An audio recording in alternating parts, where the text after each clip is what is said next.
ਨਹੀਂ ਸਰ, ਇਹ ਸੱਪ ਜਿਹੜੇ ਨੇ ਫਸਲਾਂ ਲਈ ਫਾਇਦੇਮੰਦ ਨੇ। ਇਹ ਚੂਹੇ ਖਾਂਦੇ ਨੇ, ਬੇਸ਼ੁਮਾਰ ਕੀੜੇ ਮਕੌੜੇ ਖਾਂਦੇ ਨੇ।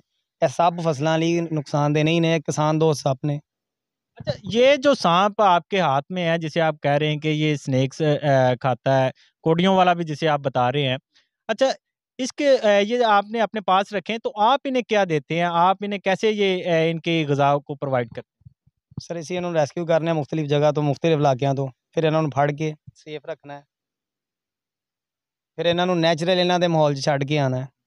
यानी को अपने को रखने का प्रॉपर सिस्टम यही है कि जानवर को नैचुरल रखना है, नुकसान नहीं देना, और आज़ाद आना माहौल च उस तरह के माहौल च नैचुरल। मैं यही आपसे 5 पूछना दिन के चाह बाद, रहा 4 दिन के बाद खाते हैं। तो हमने इनका एक टाइम पीरियड रखा होता है कि इतनी देर के बाद इसको इतने मेंढक दे दें तो ये हेल्दी रहेगा और ठीक रहेगा। अच्छा रमज़ान साहब, मुझे ये बताएं, ये 2 तो आपने दिखा दिए हमें, इसके अलावा कौन-कौन से सांप हैं और कितनी किस्म के, अभी तक आप कितने सांपों को पकड़ चुके हैं? सर मेरे पास और सांप भी मौजूद हैं। ये मुझे भी जो है ना, वो सांपों के बीच बैठ के बहुत ज़्यादा डर लग रहा है। लेकिन मैं दाद देता हूँ रमज़ान भाई को और इमरान साहब को तो आपने मोस्टली जो है वो न्यूज़ चैनल्स पे भी देखा होगा। इनका एक पेज रन हो रहा है, वहाँ पर भी आपने इन्हें देखा होगा। बल्कि ये बहुत सारे जो है इन्होंने अपने शागिर्द भी पाल रखे हैं। जैसे कसूर में इन्होंने रमज़ान को पाला है, और रमज़ान के हाथ में देखें कि कितने ज़्यादा सांप हैं। ये देख के मुझे जो है वो डर लगने लग गया है कि कहीं ये मेरी तरफ ना आ जाएं। ये रमज़ान साहब कौन-कौन से सांप हैं? सर जी इनू धामन कहते हैं पंजाबी च, वांसी सप कहते हैं। यह भी रैट स्नेक है, चूहे खाता है ज़्यादा। इसके अलावा आपने आज तक कितने सांप पकड़े हैं? इस चीज़ की कभी अकाउंटिंग नहीं की जा सकती कि हम रिकॉर्ड नहीं रखते इसका। मतलब ये कोई बिजनेस तो है नहीं जिसका नहीं, रिकॉर्ड मतलब कितनी अंदाजा किस्म नहीं के, किया जा कभी सकता। आपने कोई नया सांप देखा हो कि यार ये सांप आज तक नहीं मैंने पकड़ा? नहीं, ऐसा नहीं होता। हम पहले उसके बारे में स्टडी कर चुके होते हैं और A to Z जितनी इस टाइम आपने अपनी स्टडी की है, उसके मुताबिक आपने हर एक सांप को स्टडी किया हुआ है, और उसके उनमें से चंद एक को पकड़ा भी हुआ है।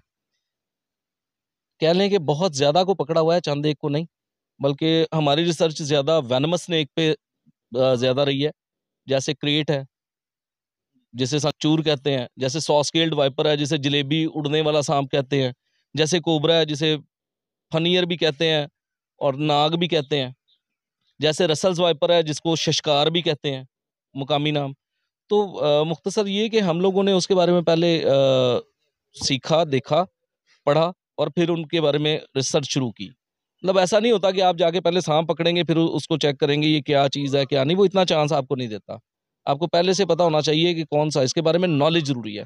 वही चीज़ जो आप कह रहे थे, आपकी बात मुझे बड़ी अच्छी लगी कि डॉक्टर को कैसे पता चलेगा। तो डॉक्टर को भी नॉलेज की ज़रूरत है। अगर प्रिंट से उसको अंदाज़ा होना शुरू हो जाए, अगर इस तरह की वर्कशॉप्स होनी शुरू हो जाएँ डॉक्टर्स हज़रात के साथ, तो उनको कलर, प्रिंट, शेप देख के अंदाज़ा हो जाएगा कि ये वाला सांप है। क्योंकि कुछ लोग सांप मार के पेशेंट के साथ ले जाते हैं कि डॉक्टर साहब ए देखो जी, एने कटे आज। तो अगर उसको ये ही नहीं पता कि ये कौन सा सांप है। अच्छा इमरान भाई, मुझे ये बताएं, आपने कहा कि डॉक्टर्स को भी नॉलेज की ज़रूरत है। अगर कोई मिनिस्टर या कोई हुकूमती नुमाइंदा आप तक आपको सोर्स करता है कि हमारे जो डॉक्टर्स कम्युनिटी है उन्हें एजुकेट करें, तो क्या आप इसके लिए मतलब तैयार हैं ताकि हमारी जो आवाम है वो बच सके? जी इंशाल्लाह हम अपनी मदद आपके तहत तकरीबन अरसा कोई 25 साल से यही खिदमात अंजाम देते आ रहे हैं कि एक अमरूद बेचने वाला अब कोबरा को देख के कोबरा कहता है, शीशनाग नहीं कहता। यहाँ तक अगर हम आ सकते हैं और अगर एक बंदा हमें कहता है कि जी हमने सांप नहीं मारा, इमरान साहब हमने आपकी वीडियोस देखी थी और रेस्क्यू करके उसको दोबारा रिलोकेट कर दिया है, तो मेरा नहीं ख्याल कि हम कामयाबी के करीब नहीं हैं।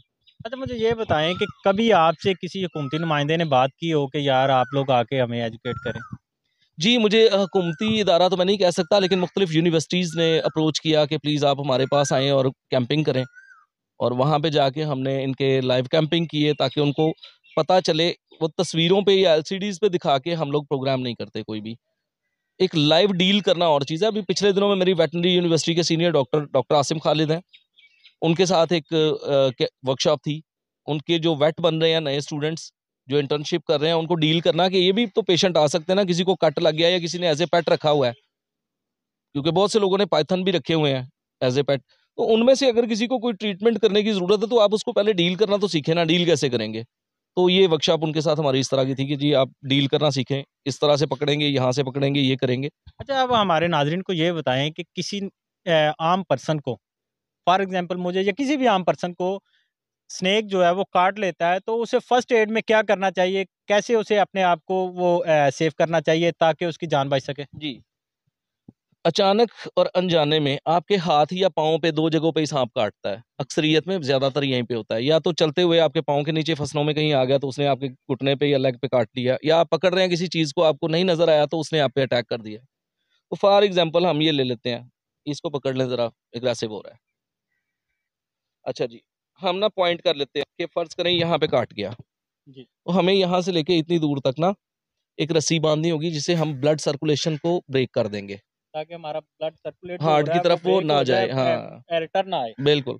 उसके बाद हम तेज़ धार आला कोई भी ले सकते हैं, शीशे की बोतल तोड़ सकते हैं या कोई ब्लेड ले सकते हैं। सर्जिकल नहीं मिलता तो हमने वहाँ पे सर्जिकल ब्लेड तो नहीं ढूँढने देना, हम हमारे पास तो चंद सेकंड है, जिसमें हमने फर्स्ट एड करनी है, जिसमें हमने टोटल तो मामले को डील करना है। अच्छा, उसका अब ये होता है कि आपने यहाँ पे गिरफ्त कर दी, यहाँ पे आपने कट लगाने शुरू कर देने हैं। और कट कैसे लगाने हैं, आप वहाँ पे हवास बाख्ता हुए होते हैं, घबराए होते हैं कि एक बंदे की जान पे बनी है। तो उससे ये ना हो कि वो सांप से तो बच जाए, आपके कट लगाने से मर जाए, कोई वेन डैमेज हो जाए, ज़्यादा गहरा कट लग जाए। तो इसलिए 1 सेंटी छोड़ के ना यूँ इतना सा कॉर्नर निकालेंगे उस चीज़ का। स्पीड में भी मारेंगे तो 1 सेंटी से गहरा कट नहीं लगेगा। तो उसको ये करके, कट लगा के वहाँ से जितनी ब्लीडिंग हो सकती है वो करवाएँ। उस पेशेंट को पीछे पानी, से वो किसी रस्सी से बांधे रखें हाँ और जी, सिर्फ जो आपका नीचे का यहाँ से ब्लड है जी, सिर्फ उसे ही उसको आपने दबा-दबा के आपने निकालना है। जी। उसके बाद आप कुछ देर के बाद, आधे घंटे के बाद कह लें, एक ऊपर ग्रिप लगा दें, वो भी टाइट लगाएँ। लेकिन इसको लूज़ कर दें कि जो बचा-खुचा वेनम है उसको आहिस्ता-सा ऊपर जाने का टाइम मिले, ताकि वो भी ब्लड में जाके ख़त्म होता जाए। वो इस तरह से कि जैसे हम कोई भी कलर ज़्यादा पानी में ऐड करते हैं तो वो अपना ख़त्म कर जाता है और नहीं, पानी का कलर अगर जाता है। आप जो कह रहे हैं कि सारा ब्लड एक दफ़ा निकल जाए, तो वो सारा जब ब्लड एकदम से निकल जाता है, हुँ, हुँ, तो हुँ, वो हुँ। वीकनेस नहीं होगी? सारा ब्लड नहीं निकलता। हमारी कोशिश होती है सिर्फ वेनम तक। आप किसी भी जगह पे कट लगा के सारा ब्लड नहीं निकाल सकते। हमारे जिस्म के मुख्तलिफ हिस्सों में मुख्तलिफ वेन्स में ब्लड चलता है, सारा एक से नहीं, वो सिवाय शाह रख के किसी जगह से नहीं निकलता। ठीक है? और फिर भी उसके अलावा कुछ चीज़ें ऐसी हैं जिनको हार्ट में से काट के निकालना पड़ता है। लेकिन हमारा टॉपिक वो नहीं है। हम अपने टॉपिक टॉपिक पे आते हैं कि जी हमने यहाँ पे कट लगा के उसको ब्लीडिंग करवानी है। उस पेशेंट को ज़्यादा से ज़्यादा पानी पिलाना है और उसको वॉमिट करवानी है। उसका स्टमक खाली करना है। उस पेशेंट का स्टमक खाली होगा तो वो बेहतरी की तरफ आएगा। उस सूरत में आप उसको हॉस्पिटल इंडियन कॉन्सेप्ट है, हम किसी के मज़हब पे उँगली नहीं करते और ना ही कोई दूसरी बात करते हैं उनके मज़हब के मुताबिक, क्योंकि किसी मज़हब को टोंट करना मकसद नहीं है।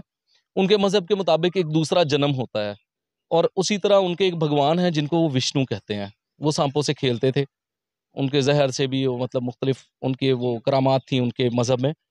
तो वो बताते हैं कि जी इसके पीछे ओम लिखा हुआ है वी शेप में।